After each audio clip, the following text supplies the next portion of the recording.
gobierno anunciara un Congreso Constituyente para redactar una nueva Constitución. Desde la oposición han cuestionado si es el mejor sistema para establecer cambios a la Carta Magna. Aunque el Ejecutivo sumó un plebiscito ratificatorio, algunos cuestionan la representatividad que tendrá el pueblo en este proceso. Uno de los temas que queremos conversar a esta hora junto al senador del Partido País Progresista, Alejandro Navarro. Senador, muchísimas gracias por acompañarnos. Muy buenos días. Mauricio, buenos días. Gracias por la invitación. Bueno, primero, ¿qué le parece el anuncio del gobierno? En un primer momento el presidente había hablado de modificaciones a la actual Constitución. Ahora se habla de una nueva Carta Fundamental. El anuncio como tal, ¿cómo lo recibe? A ver, hay quienes en el Senado han valorado el cambio de actitud. Fue una noche en San Damián, en la casa del presidente Piñera, y la verdad es que no me convence que en una sola noche la UDI, Jacqueline Van Rysselberghe, Melero, Coloma, que se oponían tenazmente a un proceso constituyente, hayan cambiado de opinión. Lo que allí se ha acordado, un Congreso Constituyente, no existe en la Constitución. O sea, el gobierno ha acordado un mecanismo no constitucional, no existe. Y creo que lo que hay detrás de eso es simplemente el objetivo de la UDI de poner candado al modelo económico y a la Constitución, porque saben que si se cae el modelo económico, el neoliberalismo por un largo tiempo no volverá en América Latina. Esto es muy parecido, Mauricio, a la situación de noviembre de 1989 con la caída del muro de Berlín. Cayeron los socialismos reales, que no eran ni reales ni socialismo. Hoy día, si la Constitución y el modelo en Chile, que es el ejemplo para el mundo del desarrollo económico neoliberal, cae, lo que hay es un proceso de deterioro de esa fórmula que se había impuesto en América Latina y Chile era su mejor expositor. Por tanto, creo que es más bien una jugada de la UDI. Congreso Constituyente no existe, y negar la Asamblea Constituyente va a contrariar no solo la demanda ciudadana, sino la historia política de Chile. Bueno, pero en esa misma lógica la Asamblea Constituyente tampoco existe, como tampoco existe la Convención Constituyente. Desde su punto de vista y tras casi un mes de manifestaciones en las calles, ¿cuál debiera ser el modelo? La Asamblea Constituyente. O sea, nosotros tenemos que darle legitimidad. Para generar y para darle legitimidad a una asamblea o convención constituyente o el modelo que la gente decida, es un plebiscito primero. Que la gente primero decida. Una reforma constitucional consensuada que instale en la actual Constitución del 80 el mecanismo del plebiscito, en donde se le consulta a la ciudadanía, primero, si quiere o no una nueva Constitución. Segundo, ¿cuál es el mecanismo? Asamblea Constituyente, Convención Constituyente, Congreso Constituyente.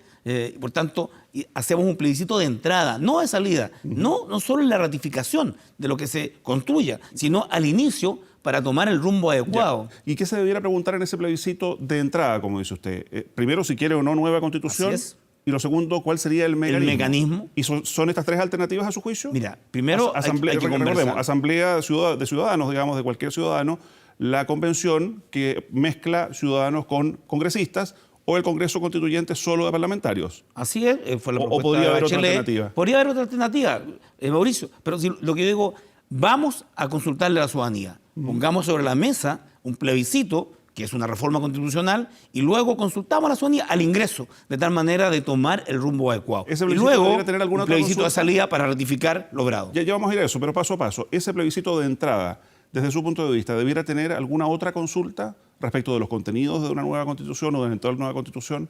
Creo que avanzar en ese proceso es inmiscuirse en un tema que corresponde a la ciudadanía. Es solo el punto de partida. Es decir, el inicio del proceso consensuado es una reforma constitucional, de tal manera de que tenga validez de aplicación, de que nadie desconozca el resultado de ese plebiscito para dar inicio a la nueva Constitución. Sigamos en esta lógica paso a paso. Usted, por lo que veo, es partidario de la Asamblea Constituyente, lo ha dicho y lo ha planteado varias veces. Esa Asamblea, ¿cuántos miembros debiera tener? ¿Cómo se eligen esos miembros? ¿Qué atribuciones debiera tener para redactar eventualmente una nueva Constitución? Mauricio, es precisamente parte del plebiscito. Cuando tú pones la opción de Asamblea Constituyente, debes determinarlo. En el mundo, las 25 asambleas constituyentes han optado por un representante cada 250.000 habitantes. Por lo tanto, han sido más bien pequeñas, 60, 70, 80 miembros. Y solo se constituyen para darle forma a la nueva Constitución. Les está vedado ser candidato y participar del gobierno o del propio Congreso. Las asambleas constituyentes solo se abocan a establecer una nueva Constitución. Hay mecanismos. Está el de Colombia, está el de Islandia, que surgen desde la ciudadanía. Está la de Ecuador y la de Venezuela, que surgen desde la autoridad máxima, impulsada por su presidente. Por tanto, eso lo debatimos al momento de establecer Asamblea Constituyente y el mecanismo de la Asamblea, Congreso Constituyente y el mecanismo. Creo que eso forma parte de un acuerdo que no se ha debatido porque se le saca el bulto a este objetivo. Se quiere eludir la Asamblea Constituyente. Ya, en esa misma lógica, he escuchado a algunos académicos que dicen, a ver, si uno va por elegir a los asambleístas, a quienes integran esa Asamblea Constituyente, la mayor posibilidad la tienen hoy día porque tienen la organización, tanto los partidos políticos como los gremios.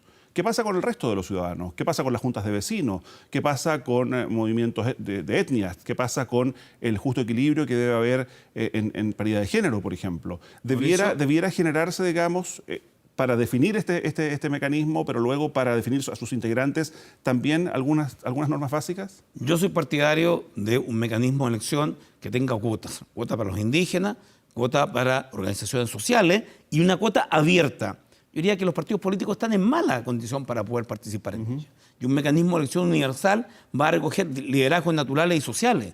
Y por lo tanto, el establecer cuotas de participación también da mayor diversidad y rompe la hegemonía. Es que incluso, parte del debate. Incluso he escuchado a algunos académicos particularmente decir que incluso se debiera postular a ser asambleísta y que en esa postulación debiera haber un porcentaje que sea electo por sorteo.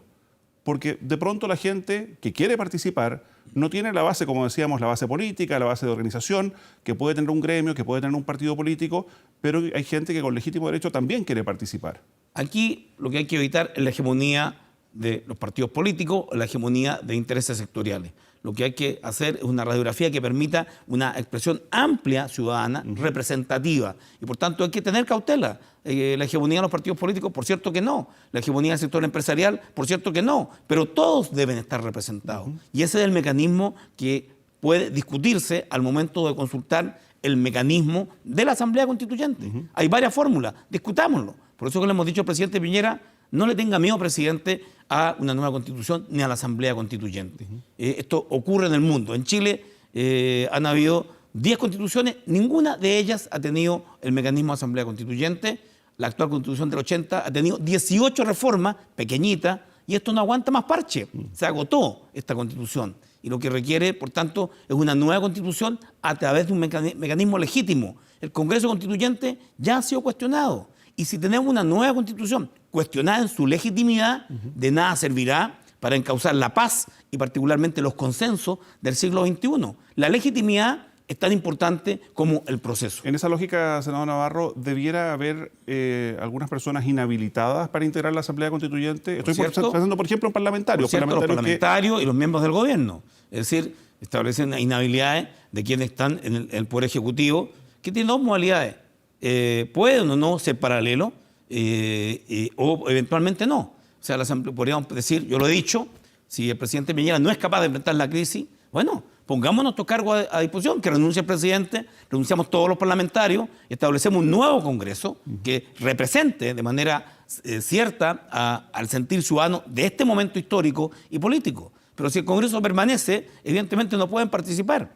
Todo eso es parte de un debate y no hay fórmula. Todos los países que han hecho esto, desde Islandia, repito, a Colombia, desde Ecuador a Venezuela, han tenido modalidades distintas. Y la chilena va a ser distinta. Lo importante es la legitimidad, que la ciudadanía entienda y crea de que este es un proceso para representarla y no para timarla. Disculpe, pero ¿por qué debiera interrumpir su periodo presidencial el presidente Sebastián Piñera? ¿Por qué debieran interrumpir su periodo presidencial los parlamentarios? Ayer, cuando lo planteó el senador Alejandro Guillé, prácticamente no obtuvo ningún respaldo. A ver, porque yo creo que hay un principio de legitimidad. El Congreso, en mi opinión, no tiene la legitimidad, tiene 8% de aprobación. Pero constituirse como 6 millones de votos. Constituyente. Está bien, pero no tiene la legitimidad, hay una severa desconfianza. El gobierno tiene 9% de aprobación, el presidente de mayor desaprobación de la historia. Perdón, ¿usted le está dando validez a una encuesta telefónica? A ver, yo solo quiero decir lo que siento en la calle, lo que siento en contra de toda la política, y creo que es aún peor.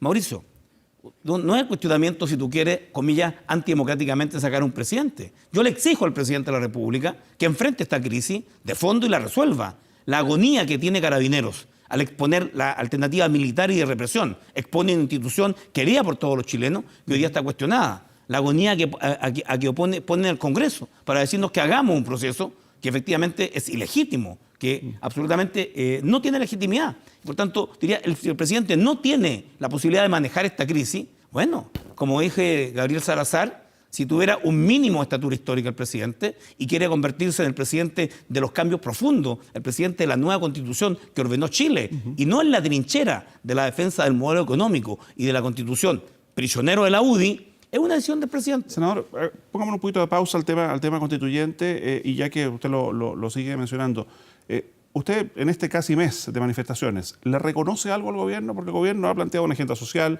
hizo un cambio de gabinete y cambios profundos, digamos, según lo reconocen de uno y otro sector, ha llegado a acuerdos en materia de presupuesto, también algunos acuerdos en los cuales ha encabezado el propio ministro de Hacienda, todo eso que el gobierno ha puesto sobre la mesa. ¿Usted valora algo de aquello? A ver, esto ha sido progresivo y producto de la presión ciudadana. No ha habido una genuina voluntad ni una comprensión cabal del minuto histórico. Todo se responde en base a lo que la calle es capaz de presionar. Y cuando la calle presiona, entonces hay una agenda social. Cuando la calle presiona, entonces hay un cambio de gabinete. La calle presiona mucho más, entonces hay una propuesta de una modificación de la Constitución de manera parcial. Entonces el gobierno no ha tenido una resolución firme, sino que más bien se ha visto presionado a aquello. Le insisto, ¿le valora algo al gobierno en todo lo que ha hecho? Creo que valorar, mientras tenemos la cifra violatoria de derechos humanos, Mauricio, yo me niego. Creo que este gobierno va a pasar a la historia como un gobierno que ha violado sistemáticamente los derechos humanos en democracia, y el legado de Piñera, que era, por cierto, los tiempos mejores, va a cambiar profundamente. Pero el presidente tiene sí una oportunidad histórica, y eso lo reconozco, Mauricio. Tiene la posibilidad histórica. Él, un hombre de derecha, un empresario, de poder poner una inflexión en la historia de Chile respecto del curso, de las condiciones para que Chile sea no solo desarrollado y rico, sino que sea más igualitario, combatir la desigualdad. Y eso tiene una piedra angular, que es la Constitución. Piñera entonces tiene que tomar una decisión. Y está, en mi opinión, preso, te reitero, secuestrado de la UDI. Si el modelo cae, la verdad es que la UDI dice, se va la obra de Jaime Guzmán, se va la obra de la Constitución del 80 que quedó amarrada y bien amarrada, y por lo tanto hay una contradicción en el seno del gobierno. Y un líder tiene que tomar decisiones y tiene que conducir. Y en este momento al presidente lo conducen, va tomando decisiones parciales. Cambió a Chadwick por Blumel. Pero, ¿cuál es el cambio verdadero? Había, cuando se fue Chadwick, 100 globos oculares con estallido. Ahora hay más de 200. ¿Qué debiera ocurrir ahí? ¿Prohibirse derechamente el uso de balines? Tenemos un recurso de amparo en la Corte de Apelaciones presentado junto a la senadora Yasna Proboste y el alcalde Daniel Jadwe. Se pide que cese el uso de las carabinas de perdigones porque son instrumentos de disuasión que están utilizados de manera letal, contraviniendo todas las normas internacionales, porque van entre 520 y 740 kilómetros por hora, no tienen direccionalidad, salen y le pegan a cualquiera, y debería prohibirse su uso, porque como dice el Colegio Médico, asistimos a una epidemia de estallido de globos oculares. Y no basta que Carabineros tenga mayor instrucción, deberán prohibirse. El actual protocolo 1832 del 1 de marzo estableció el uso letal y no letal de la defensa y el uso. Y Carabineros lo ha usado en términos de no estar amenazada la integridad física del carabinero por las consecuencias que tiene. Entonces yo espero que la Corte de Apelaciones pueda responder y establecer una suspensión inmediata del uso de esta escopeta, perdigones y balines. A esta altura hay quienes están pidiendo la renuncia del general director de Carabineros. ¿Cuál es su posición al respecto? Yo creo que Carabineros es el jamón del sándwich. Claramente la política del gobierno y del presidente Piñera y su ministro del Interior ha sido una respuesta militar. Es decir, convocatoria al COSENA y establecimiento de Carabineros en la calle. Le están haciendo un daño terrible a la institución. Los oficiales de larga trayectoria ven amenazada su carrera, su continuidad, y los procesos contra ellos van a continuar. Entonces yo siento que claramente exponer a la institución mejor evaluada en la calle ha sido un error estratégico. Senador, pero por otro lado, ¿qué le dice usted al pequeño y mediano empresario, al dueño del almacén, también al dueño del supermercado, al que le han incendiado su local? En eso la sede universitaria que también ha sido incendiada. Plenamente. Condena absoluta, lo hemos dicho. A ellos hay que perseguirlos, a los vándalos, a los delincuentes que han aprovechado esta movilización ciudadana para poder causar los destrozos, 400 supermercados destruidos, y más allá de la rabia contenida que existe en la ciudadanía, ha habido vandalismo y ha habido delincuencia. Pero no se puede confundir eso con la legítima manifestación ciudadana. Y en eso creo que ha habido un error. Primero, porque los reprimidos, los 200 estallidos de globos oculares, los 25 muertos, las violaciones, particularmente los miles de heridos, tanto de carabineros como también de los manifestantes, dan cuenta de que el orden público ha sido mal manejado. Requiere fuerza policial en la calle de contención, pero también medidas políticas y sociales que puedan aminorar y no exacerbar la movilización. Senador, comenzamos hablando de una nueva constitución, hablamos largo del mecanismo, digamos, para conseguir esta nueva carta fundamental. ¿Qué pasa respecto de los procedimientos? Una vez que la gente, según su propuesta, a través de un plebiscito inicial, decida si es asamblea, si es convención o congreso constituyente, se constituya, digamos, este grupo de personas. ¿Qué pasa con los procedimientos? ¿Qué pasa cuando haya diferencias entre los integrantes de esta instancia? Unos propongan una cosa, otros propongan otra. ¿Qué pasa con los quórum? ¿Qué pasa con las mayorías? Lo que finalmente se lleve a un plebiscito final para lo que allí se vaya a acordar. Idiosincrasia. Nuestra propia idiosincrasia.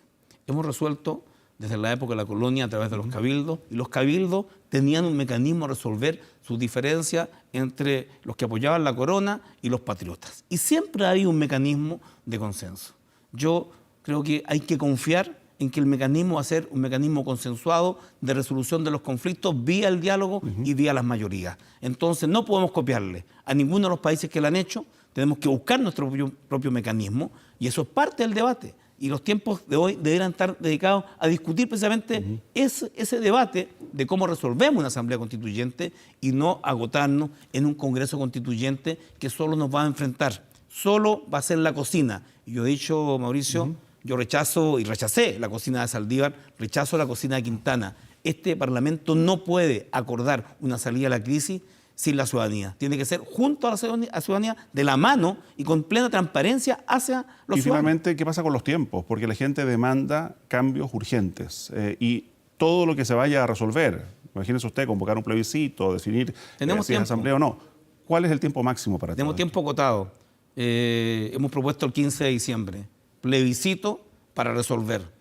Y luego, marzo, abril, mayo, tiempo, las asambleas han durado entre 4 meses y 3 años. 6 meses podría ser un tiempo prudente y empezar el 2020 con la convicción de que tenemos un instrumento de salida a la crisis. Si no, si esto queda pendiente en el 2019, viene un super marzo de fuertes movilizaciones, de gran inestabilidad, porque todos van a ir de descanso, pero van a volver con las mismas convicciones. Entonces, yo apelo al presidente, apelo a Quintana, a Urresti, les he dicho, jueguen un rol de liderazgo en esta crisis. El presidente del Senado es la segunda autoridad del país, puede establecer condiciones y exigencias, porque además tenemos la oposición, comillas, que no existe, pero es una mayoría en la Cámara de Diputados y en el Senado, y esa mayoría no se ha ejercido como mediación para la salida de la crisis. Yo confío en que esto pare ahora. Los jóvenes chilenos no pueden seguir perdiendo la vista. No puede haber más enfrentamiento entre la gente y Carabineros de Chile, y se ha sacrificado, te reitero, la institución mejor evaluada para resolver una crisis que no se resuelve en la calle con Carabineros, se resuelve con un acuerdo político que escucha a la ciudadanía. Nueva constitución ahora, asamblea constituyente. Senador Alejandro Navarro, gracias por acompañarnos aquí en 24 horas.